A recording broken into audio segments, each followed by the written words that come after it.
In early 2022, a quiet neighborhood in Las Vegas became the setting for a heartbreaking yet courageous story that didn't gain much attention. This one is particularly sad, but it's important to tell because of how it was solved. It begins with a young girl in a local school in Las Vegas who had always been known by her teachers. But over time, especially in early 2022, her behavior started to seem off. They didn't know for sure, but they began to monitor her closely. Unfortunately, this kind of behavior wasn't entirely new to them. It's far too common for kids to have difficult home lives. The teachers were cautious, but things took a turn when the young girl took it upon herself to deliver a series of notes to her teachers. She hid them in her sock and slipped them to the teachers throughout the day. These notes were more than enough to alert law enforcement. But before revealing what was on the notes, let me give you some context. At home, things were beyond horrible. The girl's mother, along with her brother, had been living under the control of her abusive boyfriend. The boyfriend had taken control of every aspect of the mother's life, taking her phone, watching her every move, and eventually confining her to the house with handcuffs. By December 2021, the mother noticed her 4-year-old son was missing. But she couldn't confirm what had happened to him, as the boyfriend had kept her isolated. Despite this, the mother found a small way to fight back. She wrote notes, explaining her captivity and her fear for her son. The notes were given to her daughter, who bravely passed them on to her teachers. One note read, "Please help. Took my phone months ago pretending to be me. Cameras on house, an app, and he can see down the street. Will avoid police." The teachers, understanding the urgency, immediately contacted law enforcement. Police responded quickly, tracking down the family vehicle and pulling it over. Inside was the mother, visibly traumatized, and evidence of the harsh conditions she had endured. Sadly, the horror didn't end there. At the family's home, investigators discovered the body of the missing boy in the garage freezer. Further investigation revealed a freshly dug hole in the backyard and a U-Haul truck containing dirt, indicating attempts to conceal the child's remains. The man responsible, Brandon Toland, was arrested and charged with first-degree murder, kidnapping, and domestic violence. The bravery of the mother and daughter saved their lives and brought justice to the boy. It's a painful reminder of how easily victims can be silenced, but it also shows the power of one act of courage in changing everything. The mother and daughter are now in protective care, starting the difficult road to recovery. The legal process continues, but the community's focus remains on supporting them. As for Brandon Toland, he has received his verdict and is now behind bars where he belongs. I hope he faces the full consequences of his actions. Rest in peace to the young boy. And now we turn to a devastating story about the life of a young man, a future stolen in the blink of an eye by someone he trusted implicitly. This case isn't obscure, but it's often told from the wrong angle. Most videos focus on the killer, but with this one, we focus on the victim, on who he was, and on what was lost.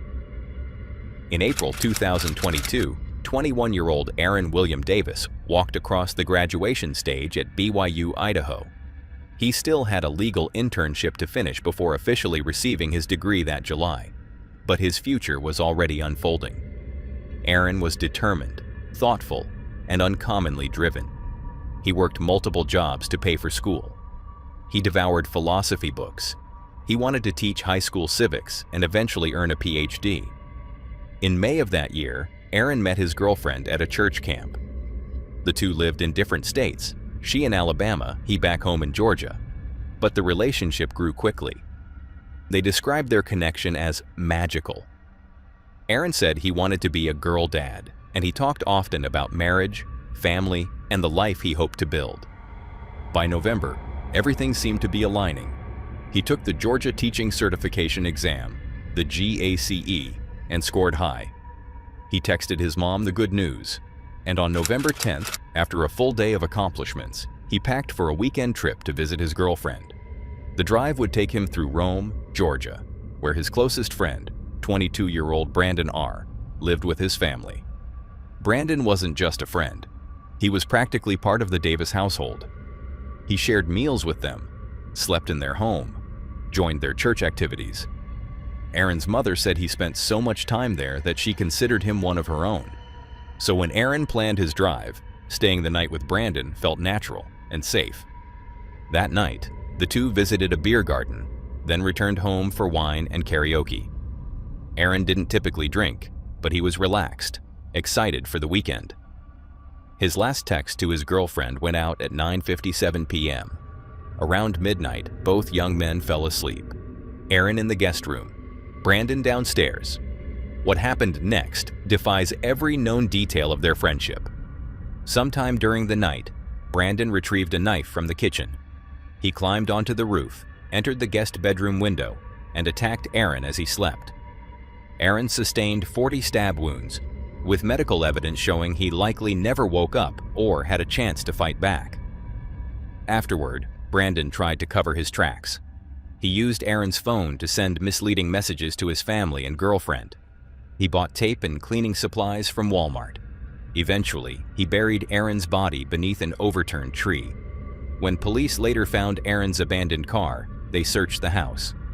Brandon fled briefly before being located with help from his father.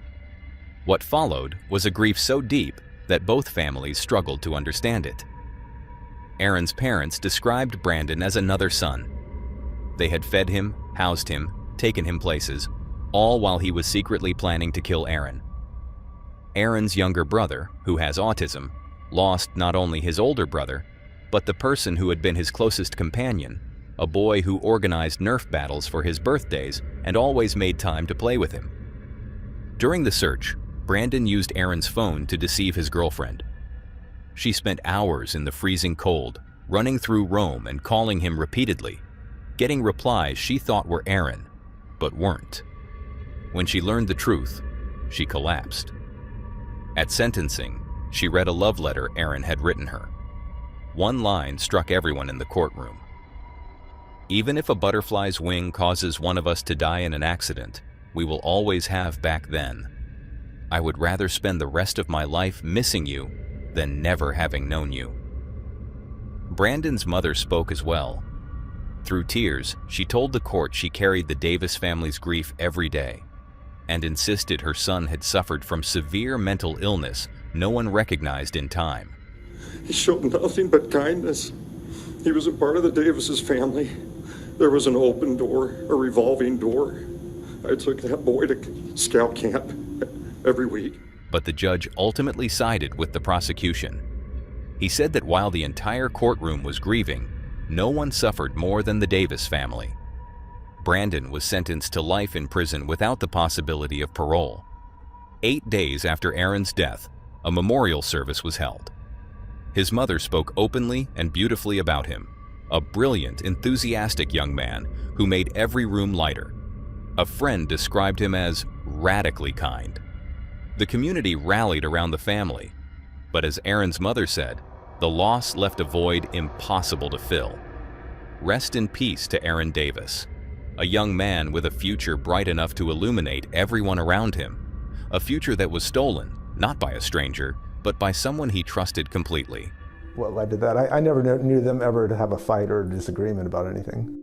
He's been as much as a son to us as anyone else, so it's really like losing 2 kids at this point. Seemed happier than I'd ever seen him. And just so much future there, so much potential. Moving on, we focus on a truly remarkable story of survival, where an animal's instinct helped save a life in a way that seemed almost impossible. On the morning of December 3rd, 2018, 62-year-old Mean Hatcher awoke in her St. Augustine, Florida home feeling unusually unwell. She lived a peaceful life and spent most days with her 2 beloved dogs, Bella and Sadie. Both rescues, both fiercely bonded to her. Normally, she would have brushed off a little discomfort and kept moving. But this morning felt different. By late morning, the symptoms worsened. Whatever was happening inside her body was accelerating, and she had no idea how quickly it would escalate. Around 11 a.m., Mean collapsed in her bathroom. She fell hard. The left side of her body went limp. She couldn't stand. She couldn't speak. She could barely make a sound. She was suffering an ischemic stroke. a blood clot cutting off oxygen to the right side of her brain. She lay on the floor, helpless, unable to reach her phone or the door. Minutes stretched into hours, but she wasn't entirely alone. Her dogs had heard the fall. At some point, Sadie entered the bathroom, sniffed her face, and Mean managed to force out the only words she could. "Mommy needs help." And somehow, the dogs understood. Her front door had an automatic lock.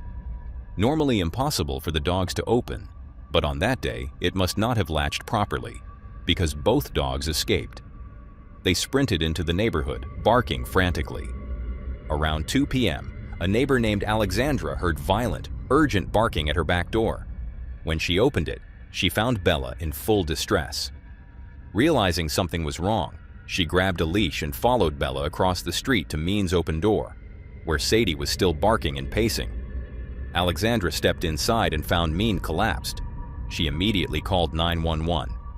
Rescue arrived within minutes. As paramedics carried Mean out, Alexandra lifted both dogs so they could see her one last time before the ambulance doors closed. Under normal circumstances, 7 hours without treatment would have meant irreversible brain damage. But Mean was transported to one of Florida's only comprehensive stroke centers, where an interventional neurologist performed a cutting-edge thrombectomy, threading a catheter through her artery and physically removing the clot. Within hours, she was speaking normally with her family. 3 days later, she walked out of the hospital with no lasting damage. Her case became medically significant, proof that new stroke treatments could succeed far beyond the traditional window. But none of it would have mattered if 2 dogs hadn't understood their owner's plea, escaped a locked home, and led a stranger directly to her side. Mean later said it simply, "I wouldn't be alive without them." I had an angel across the street. I had a great rescue in the neighborhood and the hospital. This story ended on a heartwarming note, but enjoy it while you can, because what comes next is anything but pleasant. 300 says, "I just want to play." And as the series progressed, he saw his chances of hitting 300 go down the drain. On the last day, he was on. What happens immediately following this point in this footage is very heartbreaking. And even if you aren't a fan of sports or don't know anything about baseball, once you know a little bit more about the man behind this, I think you'll understand why it's just that tragic. The case begins on the snowy morning of April 1st, 1996 in Cincinnati, Ohio. It was opening day for the Cincinnati Reds, and by the time the fans made it to the Riverfront Stadium, the sun had thankfully broken through, and temperatures were climbing toward 60 degrees.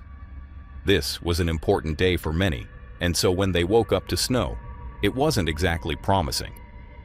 But as the day went on, it worked out, and more than 50,000 fans filled the seats to watch the Reds take on the Montreal Expos. Behind home plate stood John McSherry, a 51-year-old MLB umpire, starting his 26th year in Major League Baseball. McSherry had been told by his high school baseball coach that if he wanted a future in the game, umpiring might be his path. And he took that advice and never looked back. Over 25 years, he had worked more than 3,000 games, 2 World Series, 8 National League Championship Series, and 3 All-Star games. At 6 feet 2 inches and well over 300 pounds, he was impossible to miss. But what most players would have remembered was his patient and respectful demeanor. His ejection rate over 25 years was extraordinarily low by MLB standards. He had just 42 ejections in total because he treated players with respect, even when they disagreed. Whether or not he was right, he was always fair and never tried to overpower anyone.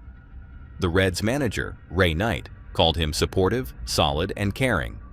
Barry Larkin said that if any person could prove that baseball players and umpires don't have to be enemies, it was John McSherry. People were even reluctant to speak to him if they had any sort of criticism because they just felt bad. He was very well loved, and that's what makes the next part of the story that much more tragic. In the years leading up to the event we're about to discuss, McSherry had a number of health issues. He collapsed during a game in 1991 due to dehydration. He had to leave important games due to heat, dizziness, and had a lot of issues with shortness of breath. By 1996, he had an irregular heartbeat, and had been feeling particularly ill. In fact, I read that he even postponed a doctor's appointment just to work this opening day, moving it to April 2nd instead. In hindsight, this would prove to be very tragic. Opening day 1996 began with all the usual excitement. However, just 7 pitches into the game, McSherry called timeout and waved for another umpire to replace him. He spoke briefly to the catcher and then turned around, walking toward the gate behind home plate. He only made it about 10 feet before dropping to his knees and falling face first onto the warning track. Trainers and doctors rushed to help. CPR continued for 15 minutes as the stadium fell silent, with many crying and consoling each other. McSherry was eventually transported to University Hospital, but doctors were unable to restart his heart. At 3:01 p.m., approximately 50 minutes after he collapsed, John McSherry was pronounced deceased from a massive heart attack. The remaining umpires, still in shock, initially decided to resume play after a delay, saying McSherry would have wanted that. But some players sobbed and refused, saying it hurt so much because John McSherry wasn't just a great umpire, he was a great guy. At 3:21 p.m., the game was officially postponed. The crowd, who had never been told exactly what had happened or how serious it was, started booing the announcement, thinking it was a weather delay. When many of these fans learned the truth through news reports, they called into radio stations to apologize. But, yeah, it doesn't look good when seen out of context. And I also have to say, I'm sure many people in the crowd figured it was related to what happened to John. That's my optimistic side speaking. This tragedy shook a lot of people and sparked a bigger conversation about umpire health. Between 1991 and 1995, McSherry had left 5 games early due to health issues. He had already collapsed in 1991 from dehydration. Over a decade before his death, he admitted to feeling ill constantly, saying he spent most of his waking hours feeling dizzy. At the league's request, McSherry attended weight loss programs at Duke University during multiple off-seasons. He would lose weight, but eventually gain it back once the season started. The league paid for these programs, but they had limited enforcement power because union contracts didn't include weight restrictions. After McSherry's death, an investigation revealed that 58 of 64 active umpires exceeded American Heart Association guidelines for healthy weight, and 25 were severely overweight. The autopsy revealed that McSherry passed from a massive heart attack caused by severe coronary artery disease and an enlarged heart. On April 5th, more than 1,000 people filled the same church in the Bronx where he had been baptized 51 years earlier. Fellow umpire Montague delivered the eulogy, joking that John's size was big, but it was dwarfed by his sense of humor. He also said that his love for baseball was unsurpassed, and that he was always self-conscious about whether he'd gotten a call right. Eric Gregg, another umpire and close friend, said he had modeled himself after John and tried to call balls and strikes like him, saying John was the ideal umpire. The league's response was initially limited. MLB instructed umpires to be more physically fit and gave at-risk umpires paid leave to lose weight. Though union contracts still prevented mandatory restrictions, a larger transformation came in October of 1999 when the MLB hired a director of umpire medical services, establishing a program that treated umpires like a 31st team, offering health education, on-call medical services, and partnerships with fitness experts. John McSherry's number 10 was retired, and the Reds dedicated their umpire's room to him, with a plaque honoring his memory and commitment to excellence. In 2023, he was inducted into the Irish American Baseball Hall of Fame. Opening day on April 1st, 1996, is one that most longtime baseball fans will probably never forget. He was an amazing guy, and you have to respect it. Rest in peace, John. Once we rolled John over, John never became conscious. I don't think he even heard me when I was talking to him when I got to him. Any of them have seen anything like this happen? And, you're talking about a man that devoted his life for this game. As soon as he hit his knees and you knew something happened, I was hoping he just tripped, and it's a terrible day. He's a great guy, one of the nicest guys in baseball probably, and I see anybody that knows him, he's going to be missed. And with that, we shift to yet another horrifying accident unfolding in front of a live audience of thousands. It was the weekend of August 22, 2015, in West Sussex, England. Thousands gathered for the Shore Air Show, an annual tradition that had been bringing families and aviation enthusiasts together for over 25 years. The show took place near Shore Airport, a small airfield in the south of England, just a few miles from the coast. The event had a particular focus on vintage aircraft, with notable World War II planes and even some older models, but also featured modern jets. The air show was known for its aerobatic maneuvers, which thrilled spectators and made for an exhilarating experience. Families, friends, and aviation lovers alike gathered to enjoy the show. The A27, a major road passing the airport, was busy with traffic as people headed to their weekend destinations, likely unaware of the air show happening nearby. At 1:20 p.m., the show was in full swing. One of the highlights was the Hawker Hunter T-7, a vintage jet fighter from the 1950s, flown by Andy Hill, an experienced former Royal Air Force and British Airways pilot. The audience expected a routine aerobatic display, which began normally. The weather was clear, and the jet took off, performing a series of passes over the airfield before starting a maneuver known as a loop. But as the jet reached the top of the loop, something seemed off. Spectators who had seen many air shows before noticed that the jet appeared much lower than expected for the maneuver. They were correct. The loop continued, but instead of leveling out, the jet began descending rapidly and at the wrong angle. At 1:22 p.m., the jet crashed just beyond the airport boundary, striking the A27 road. The impact and explosion sent a fireball and black smoke into the sky, leaving witnesses stunned. People who had been cheering moments before were now in full panic, and many captured the crash on camera. The footage shows just how devastating the event was. Emergency responders arrived within minutes, and the scene was described as a war zone. Cars were on fire, debris was scattered everywhere, and tragically, 11 lives were lost, with 15 others injured. Among the victims were 2 young footballers on their way to a match, a 76-year-old chauffeur in his limo, and everyday people simply going about their day. The crash was utterly heartbreaking. Miraculously, the pilot, Andy Hill, survived. Though he did not intentionally eject, the force of the crash likely caused partial activation of the ejection system. Hill was thrown from the cockpit while still strapped into his seat.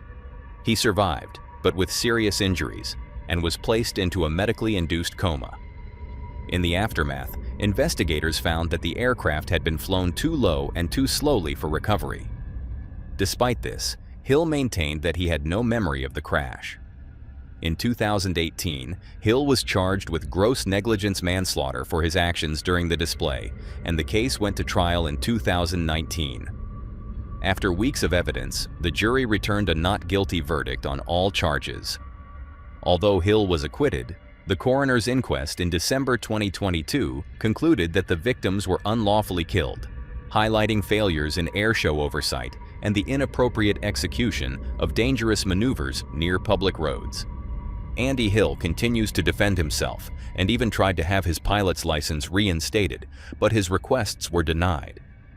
Today, a memorial stands near the River Ader, where families gather annually to remember the victims. The Shore Air Show has not taken place since the tragedy, and it has been 10 years since the crash. Rest in peace to those who lost their lives, and my heart goes out to their families. Now, this last case is the tragic story of Jesse Tucker, a 15-year-old freshman from Martinsville High School in Martinsville, Indiana. On Friday, March 10, 2006, Jesse woke up expecting another normal school day. For the most part, that's exactly what he got. He packed his books and attended his early classes, including one he wasn't thrilled about. But as the day wore on, things took an unexpected turn. At lunch, Jesse and his friends headed to the cafeteria, but a new rule at Martinsville High made it mandatory for students to stay in the cafeteria while eating. Most students disliked the rule and tried to get creative, hiding their food or eating quickly. But Jesse had a different plan. As he and his friends left the cafeteria, Jesse stuffed a large hamburger into his mouth and headed out, avoiding the cafeteria.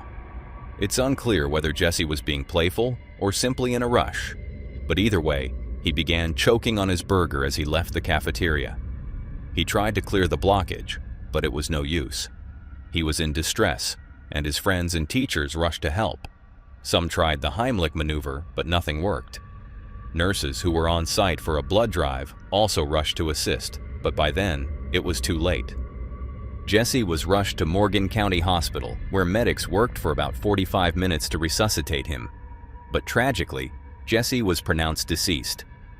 Police later reported that Jesse likely went into cardiac arrest before arriving at the hospital. The tragedy of Jesse's death is heartbreaking. He was only 15 years old, with a whole life ahead of him. It's a painful reminder of how easily something so serious, like choking, can happen. Friends, teachers, and nurses all did their best, but sometimes things just don't line up perfectly to save a life. Rest in peace, Jesse Tucker. My thoughts are with his family. Now that was all for today, folks. If you enjoyed these horrifying clips, click to see more on the video on screen.